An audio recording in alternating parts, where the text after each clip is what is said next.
Assalamualaikum warahmatullahi wabarakatuh. Kembali lagi di channel History Hidup bersama saya Dede Herlambang. Semangat berkarya.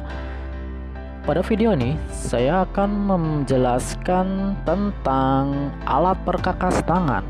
Seperti telah ada pada video yang kita lihat ini teman-teman. Ini adalah salah satu bagian dari contoh alat perkakas tangan.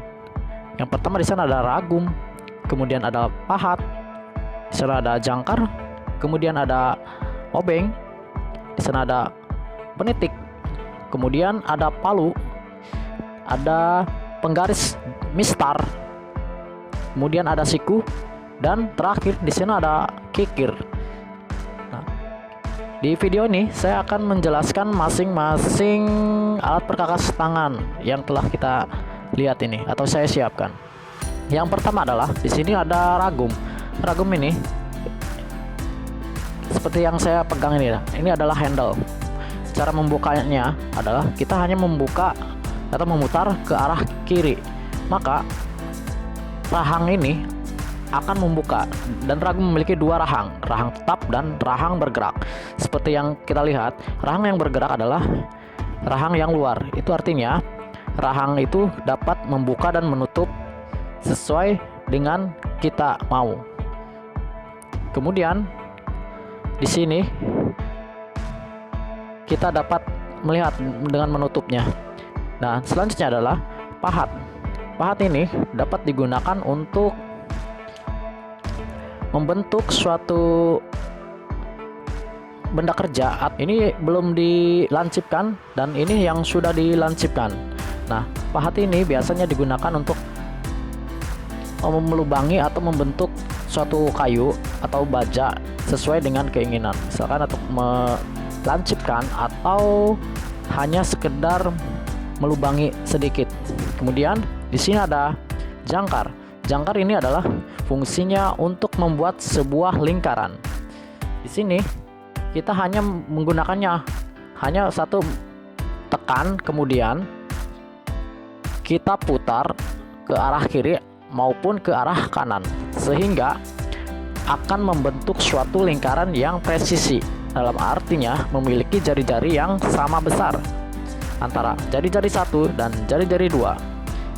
Inilah bentuk jangkarnya teman-teman. Yang berikutnya adalah obeng.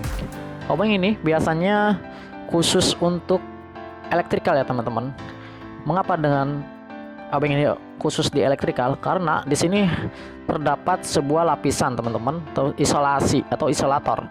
Nah, hanya ujungnya saja yang tidak dilapisi oleh isolator. Perhatikan, dari ujung sampai ke ujung itu hampir ditutupi oleh isolator. Ini contohnya obeng kembang. Dan kemudian adalah suatu alat penitik. Alat penitik ini digunakan untuk membuat titik atau goresan sebuah benda kerja yang akan kita buat. Nah, di sini ada contohnya, ada dua. Ini penitik dan ini sebagai penitik yang besar ya teman-teman. Bisa digunakan untuk menitik benda-benda atau besi yang lebih kuat. Nah, kemudian adalah palu. Palu ini digunakan untuk memukul suatu benda kerja ataupun digunakan saat proses penitikan,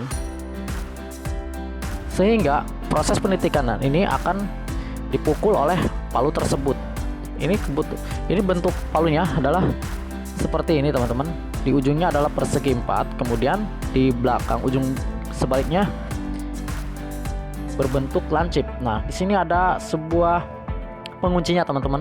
Ini artinya agar palu ini tidak melesat atau terlepas dari gagang tersebut. Dan ini sebagai gagangnya cukup kokoh ya teman-teman. Di sana ada tanda merah, artinya itu area untuk pemegangan pada tangan. Cukup. Ini kita contohkan, kita hanya membutuhkan tenaga untuk memukulkannya.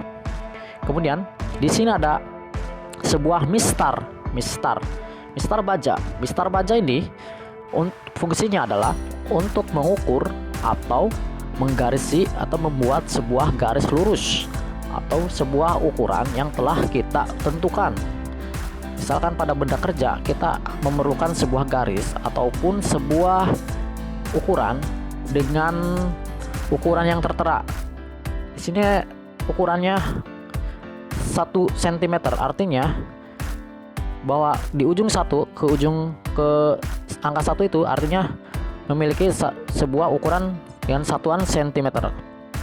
Sini cukup kuat ya teman-teman. Kenapa? Pada benda kerja untuk baja ataupun besi maka diperlukan sebuah mistar besi atau mistar bajak juga teman-teman, untuk menghindari benturan atau kerusakan pada penggaris tersebut. Untuk selanjutnya adalah ada siku teman-teman. Nah, siku ini fungsinya adalah untuk membuat atau meluruskan ketika benda kerja digunakan. Artinya seperti contohnya adalah ketika benda kerja akan diragum atau diletakkan atau akan diproses selanjutnya, maka kita cukup meletakkan atau memproses dengan bantuan siku ini teman-teman, atau L. Di sini berbentuk L, artinya ini berbentuk 90 derajat untuk meluruskan benda kerja agar terlihat tegak lurus. Hal ini sangat penting teman-teman untuk membuat sebuah benda kerja yang memerlukan kepresisian tegak lurusnya. Dan terakhir ini adalah kikir. Kikir ini menurut bentuknya beberapa jenis teman-teman. Seperti yang kita lihat, saya akan memberikan contoh 3 saja teman-teman. Di sini ada kikir. Nah, ini untuk berbentuk segi 4 teman-teman. Nah, untuk kekasarannya cukup kasar ya teman-teman. Ini artinya untuk kikir yang memiliki kekasaran yang sangat kasar dapat digunakan pada proses awal atau benda kerja untuk memerlukan pemakanan yang lebih banyak.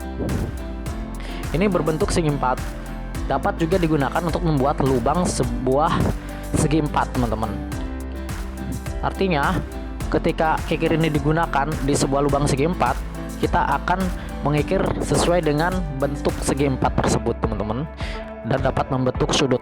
Dan kemudian ini adalah membentuk segitiga. Ini juga sama teman-teman. Ini artinya kikir tersebut dapat digunakan untuk membuat sebuah lubang yang berbentuk segitiga. Nah, ini untuk terakhir ini adalah kikir flat. Artinya pada benda kerja yang membutuhkan kerataan yang presisi, maka kita gunakan dengan kikir yang flat tersebut teman-teman.